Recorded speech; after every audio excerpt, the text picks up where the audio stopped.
Hi friends, I'm so excited. I got these in the mail today. I've been waiting. They were on sale at Blick, and I've not tried the Sennelier. Sennelier? I don't know how you pronounce it, but whatever it is, I'm so excited because it's the first time I've had these. I've got a nice number 12 Escoda brush that I love, and one of my inexpensive pigment liners, and a throat that just doesn't want to cooperate with this fall season, but that's okay because I'm excited. I love doing these swatchings. I love having some new colors to try. This one came with, it's 12 plus 6, which is really nice, which is one of the reasons why I decided to just bite the bullet and get it. It's not like I don't have enough art supplies, but we're all in this together, right? And I'm opening both sides because it is so tight in here that, see, you could tell it's just really hard to pull it out of here. But there we go. So let's see. We have, well, 16 colors, half pans. And they're honey-based color palette of the Impressionists. Perfect. So anyway, that's the packaging. And you can see there's going to be a plastic. Yep, there we go. That's cool. All right. So, ooh, nice. I love seeing all the colors. So I'm excited to try this. So let's just get to swatching. Now, each one of these here, it has a name on it. It has a 5, the number of the series, but I'm not seeing, and I'm wondering, oh gosh, I can tell. Yes, it does have on the individual pans, which, good Lord, that's coming out already. It does have the information that we need here, which is very good. All right, I really like when they put that on the pans because otherwise it's just a pain to write. I don't write very well, very small, so it's usually hard for me to get anything. And as you can see, I've got a lovely Band-Aid. I'm very much a, I'm just a klutz. About took my knuckle off, but it's okay, it's gonna heal. So I'm trying to decide if I wanna, there we go, take that out. Protect your paints, preserve their color names. Okay, we'll put it back in later maybe. But for now, we will use this as a guide. I'm wondering, I don't want to have to take each one out of there to get the pigments, but I think that is what would be required, which is kind of a pain because, and I did not map this out because I want to be real free with this as far as the swatching, to kind of really just give myself an idea of what they're going to do. So there, I loosened them up, which will drive me crazy when I start messing with them. But here you can see, for example, that's not the pigment, that is the series number, which I'm not familiar with these paints, so I guess I'm going to learn. All right, and I don't know, they feel obviously dry enough where they're all gonna fall out if we're not careful. So I think I will drop some water in. Maybe, I don't know if I wanna just grab some, wow, I don't have a pipette. That's like outrageous. I do have a spray bottle though, so we will use it. And just wet these a little bit in case they need it. All right, that smells good. I don't know if it's my water or the paint. Something smells really good. All right, anyway, let's get started here. I'll set these over on the side. I'm going to be using my 100% cotton 9x12 cold press 140 pound, the fingers, I always have trouble, Fingress Bureau paper. which is kind of mid-grade. It's not the best, you know, in the world, but it's not bad either. I'm really kind of impressed with it. So I'm going to use that, and we'll just kind of go to town. I have no idea what to expect here, but I will start up here. Ooh, I can tell that that is going to pick up a lot of paint, which is nice. And let's just, I think I had a little bit more of that other, I mixed them already. That is so pigmented. I've heard a lot of good things about these paints, and I love my A. Gallos, I love my Daniel Smith, but I wanted to see what these were like, and since they were on sale. All right, let's try this one here. I did Prime Days this year again, and I did get a bunch of stuff, but it's really not all watercolor stuff. I got a lot of fountain pens and things I was going to use for some urban sketching. Ooh, gosh, I love this. I love how it's even just blending in there. I'll put the names and the numbers after we get these all in here. If you want to know, this is a lemon yellow. You can kind of tell that one. This is French vermilion, and the next one's going to be alizarin crimson. And see what I mean? I don't want to do stones. I don't want to do blocks or anything. I just want to get it on the paper and see how it acts. And so far, I'm really liking the way it's acting. Look at that. It's beautiful. I love how much it's moving. Now, I believe these are honey-based. Yeah, they are honey-based. So let's look at carmine. Okay. Beautiful. I'm going to have fun with these. But boy, am I going to be messing with this tin and the pans, because I don't like when they rattle around, or if I feel like it's going to, like this one feels like it's going to pop out. But that's okay. We'll get to that later. Right now, I just want to see these colors. All right, this next one is going to be the dioxazine purple. I'll probably rearrange them too when I get to where oof, that's beautiful. Let's throw some more of that at the top. They all really seem to have a lot of nice movement to them. I think I want to just kind of dot a little water in there.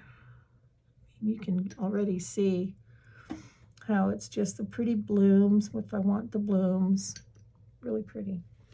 All right, next up is the Ultramarine Deep. Everybody loves ultramarine. I'm going to try not to taint this by getting it in the brush. It just wants to go crazy. You can just see it. The minute I lay it down on this paper, it's just like I can just sit here and watch it dance. It wants to go. I don't think I've seen any of my other paints do that, which is kind of cool. All right, this next one here is going to be the, why these names get me. It is Phthalocyanine blue. Ooh, it's pretty. But you see how it's just like, let me free, set me free. It just wants to go. Absolutely love that. I may play on another sheet after this. So forest green is next. I like the sound of that. And I have a lot of water on this brush, and that's, you know, so you can tell how pigmented, oh my goodness, how pigmented these are. And I mean, I'm putting it on a dry piece of paper. I'm not even doing a wet on wet. I'm literally just dropping the paint down here, and it's just, you can just see it just want to kind of just go crazy. You know, we have different paints for different reasons, things that we do, landscapes, or if we're doing florals, or if we're doing like some of the urban sketching stuff that I'm doing, which is why I apologize. I have not been online to do my tutorials, but I was waiting for this. And look at it. It's just, they're amazing. I love how lively they are. All right, let's continue. But anyway, that's why I have not been doing my due diligence in getting these videos out, because I've been doing a class. I was doing a class on urban sketching, and then from that class, which didn't work for me, but it was still kind of cool to see a different type of style. I just, because I was doing it and focusing on it, everything was surrounding that, and I don't want to do tutorials on, you know, when I'm just learning something, because that's not quite the same. Phthalo Green Light. It's like a sap green, but it's much lighter in the pan. Gosh, it's so pretty. Yeah, I'm gonna love these.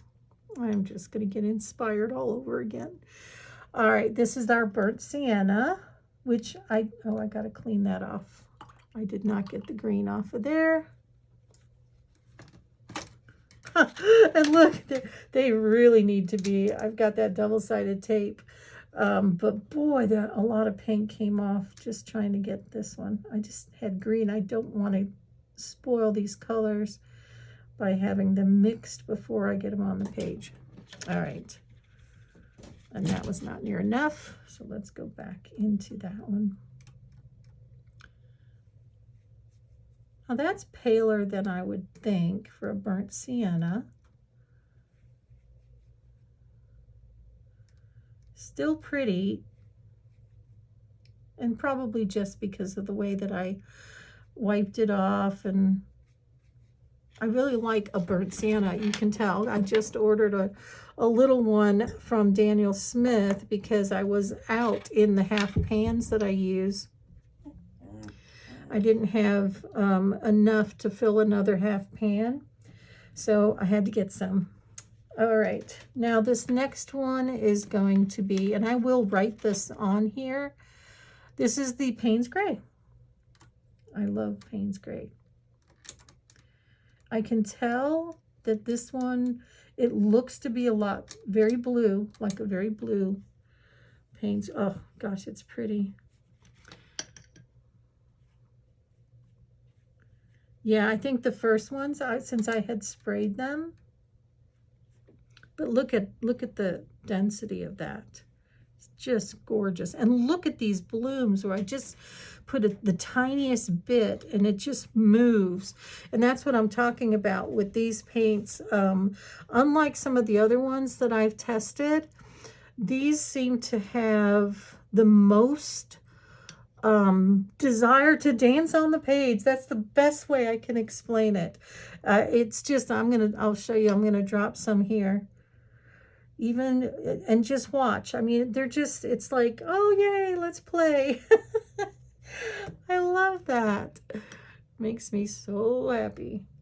All right, let's go back to the next one we have is our warm sepia. Now I really wanted a sepia. I have one in something else. I don't know, but I like that. Pretty, pretty, pretty. Oof. Yeah. Beautiful. All right, then we're going to get down here in Naples Yellow Deep.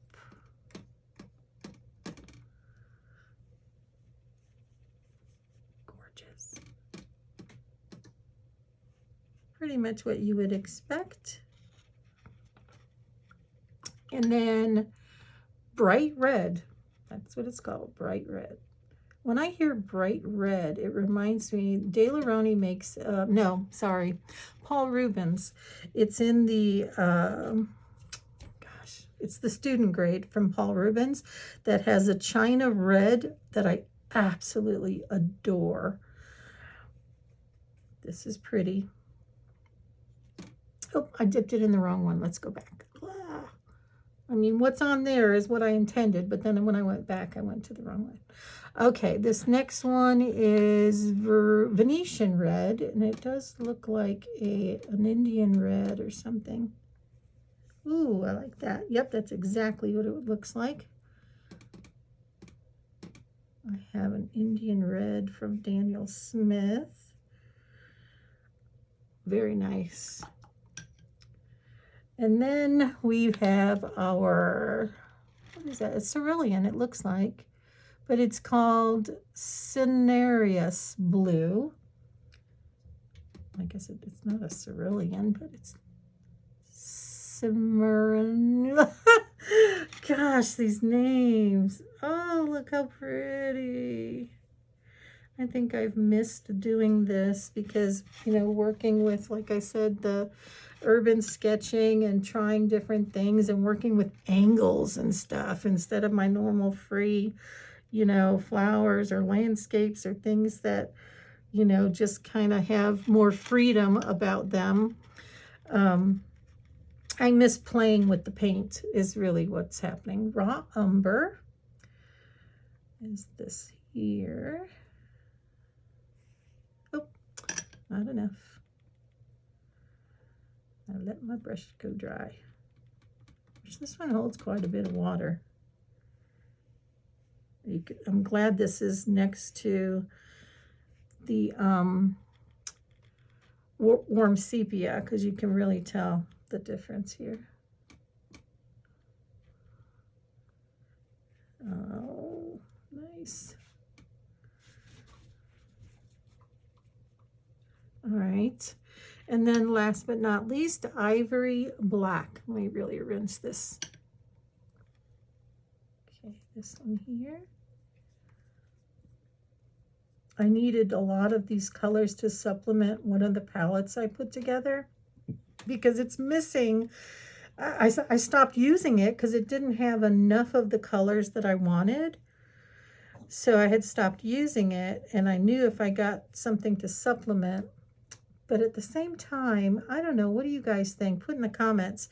When you get a new brand of watercolor paints or any acrylics, whatever it is, gouache, and you get a new palette like this where you've got, you know, so many spaces open. Do you mix brands?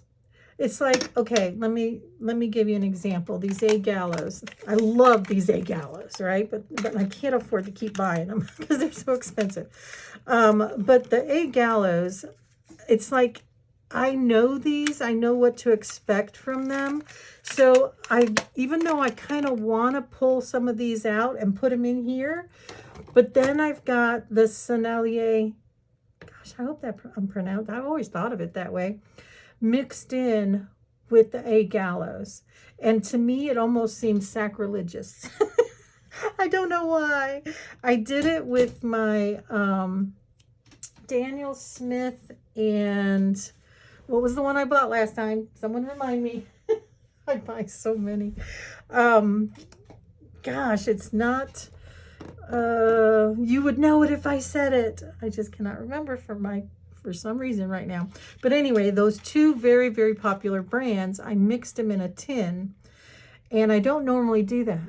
And I did a swatch card, and I made sure and indicated on my swatch card that I keep in my tin for that one to make sure I put which brand it was. Because even though, you know, I like, I have ivory black in so many different kinds of palettes, and they can be very different. So if I was to run out, I would really want to know which one I'm replacing.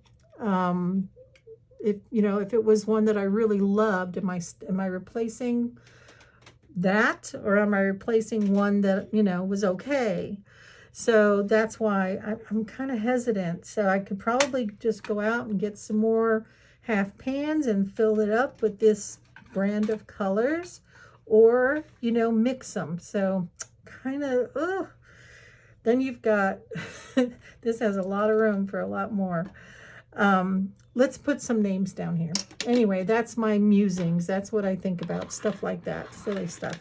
I'm going to let this dry for a minute, and when it dries, we'll come back in and we will write down these particular, the names, the numbers that are here. I really want the pigments, but I will see if I can find that information.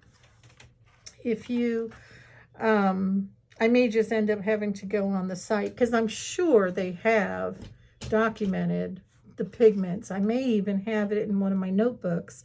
where I have a tendency to download the swatch, the full things that you would use. Let's see if I got it real quick right here. Let's see, I think it's in here.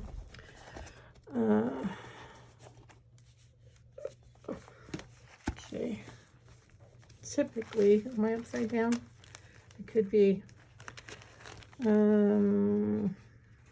the Gallos. Somewhere in there's a Daniel Smith's. There are, I know I have them in here. Here we are. You see it. They're in the back. But like here's the Daler-Rowney's that I have. Tombow brush pens. You know, I have a tendency with my pan pastels to go in there, colored pencils, and download and then mark off the ones that I have so that I can kind of keep track. I did a lot with my Pitt pastel pencils and that kind of thing when I was doing a lot more of the pastel stuff. So it's kind of a good idea. And there's a color chart. This is so old, it's ridiculous. I don't even know what I still have in here. Some reference photos. But anyway, it's a good idea to do that, to just kind of download from the site. So I will go on there and I will see if I can find something like that so I can put it in my book and then have it when I want to go back and order some stuff. I will know what it is that I'm missing and what it is that I still, you know, I want to replace, whatever it is. Still trying to figure out why I cannot figure out. There's the Gallos. I love them. I absolutely love those Gallos. But I cannot remember for the life of me what I just had the last time I did a swatching. But you can go back and you'll be able to see it. It was a lot of fun. I really loved the colors and I'm using them a lot. But anyway, we're going to let this dry and I will be right back. All right, so this is how we dried.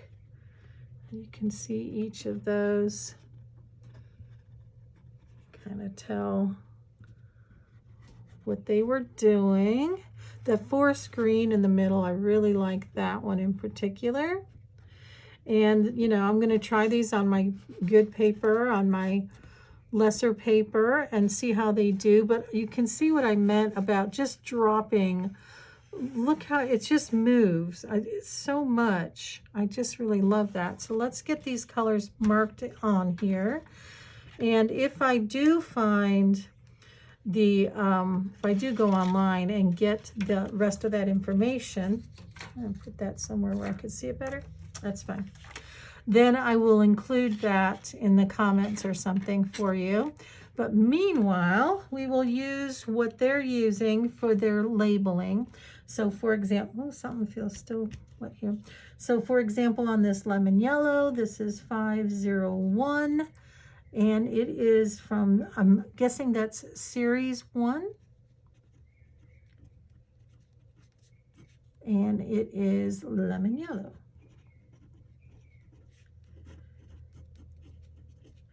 And this is our 675. Series 2. I'll just do S2.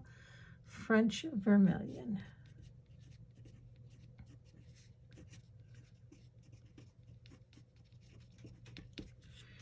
We have 689,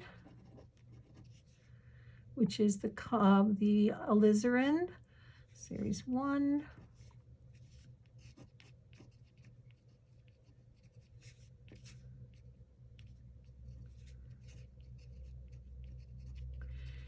Okay, then our carmine, which is 635, series 3.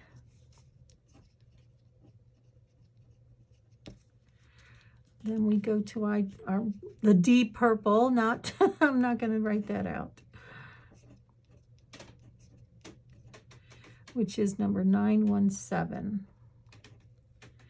And that is S3. May need a gel pen for some of these. Keep it handy.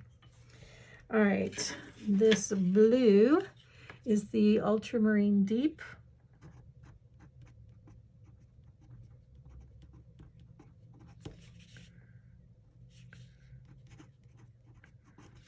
That is number 315. And it's series 2. The next one was the one I couldn't pronounce. Number 326, S1. And that is, it's like a phthalo blue. But it doesn't look like a phthalo blue to me. So it's a phthalocyanine blue.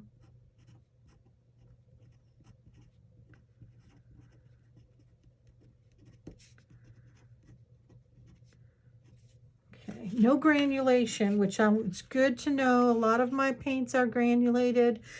So I do want to keep them separated from, in that regard, so I know which ones I'm working with.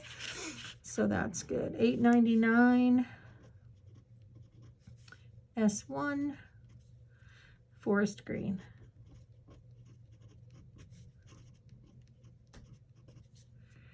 This is our 805.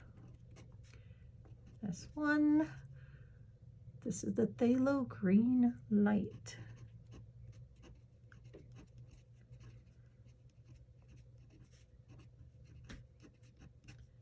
Okay, and our 211, S1, burnt sienna. This one just seemed really kind of pale to me, so I'll have to work with that to see if that's just that I had too much water or whatnot.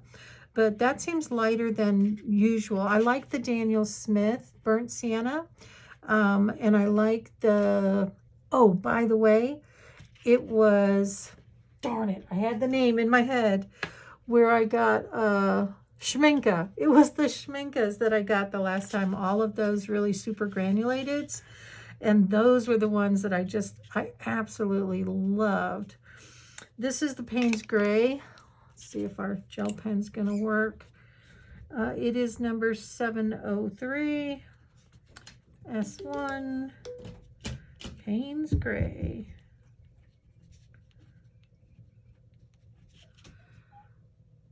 Do you spell gray with E or an A? Different people spell it differently, and it's kind of funny because here where I live, the next one of the little towns real close to me is called Gray, and they spell it, I think, with an AY. Yeah, it's an AY, but like here, it's a EY. Just let me know. What do you do? Warm sienna. We may still need that. That is the 440. I just bought some more gel pens, so I need to get those in here. Sepia. And I think it's actually a warm sepia. There we go.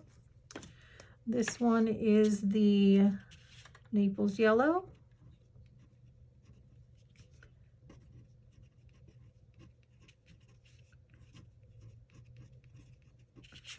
And the Bright Red S2.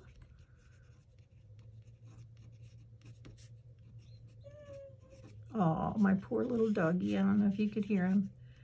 He has his B-A-L-L. I cannot say it. Otherwise, I will be bombarded. He'll start throwing it at me.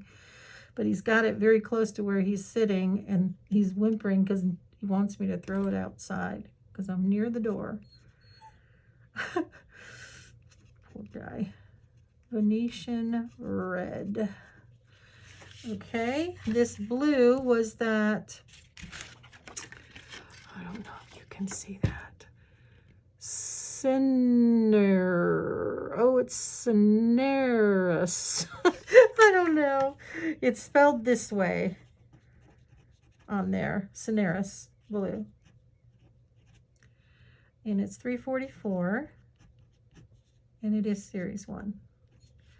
And then the raw umber, which is 205, series 1.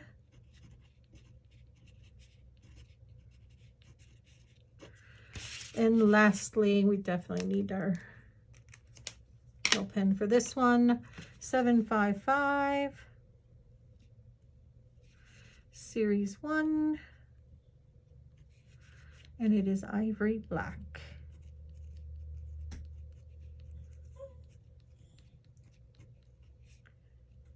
Okay, there we go. All right. What do we want to try? We should try something to paint something with this. I got a bunch of, because I did buy a bunch of stuff with the last Amazon Prime, but I think it's all in the other room, and it was mostly a lot of, I got the OOOH, the alcohol markers. I got a lot of, what do you call them? I'm telling you what, I need coffee or something. I'm about falling asleep over here. I've been working so hard and I've got 4 days off. I'm so excited. But anyway, I got a bunch of stuff. I'll see if I can do an unboxing for you. But if not, just know, you know, a lot of different types of fountain pens. So maybe we'll do something where I can show you those different fountain pens. And you know, which ones I really like, which ones I'm returning for whatever reason. And, you know, but this was, I was so excited about getting this. So these are our colors. This is how it all worked out. I'll see if I can find out about pigments. This is the L'Aquarelle, which I wrote down here too. So I don't know if there's a different level of quality to these, because some of them do seem a little light. But it could also be my paper, and it could be how much water I'm using. But I think typically with a honey based, for example, these are also honey based. If I look at, which one could we compare? Let's try here. This, not the zirconian, the Medici red. I think that was one. It looks like the French vermilion. So let's just, because we can, let's just, I want to see. This is the Medici. Now you notice I'm not pre-wetting at all. And actually, you know, it's very pigmented as well. I've got a lot of water on my brush, but it looks very similar. So, you know, that's what I would do. What I'm going to end up doing is I'm going to end up, you know, testing all of the different brands to see which one I like the best, and maybe put together a palette of all of those. If I can, you know, make myself break up a set, or not break it up, but, you know, supplement it with a different brand. The A Gallos are staying in their beautiful little tins with their beautiful little gold labels, and I love them so, so much. But in the meantime, this is fun. I'm going to play with these, and we'll see if we can get another tutorial or something out of it. And I've enjoyed spending this time with you. Don't forget to hit subscribe. Like if you're already subscribed, hit that like button. Kind of keeps my channel going out there. And I hope you have a wonderful day. Thank you for spending this time with me. Take care, and see you in my next video.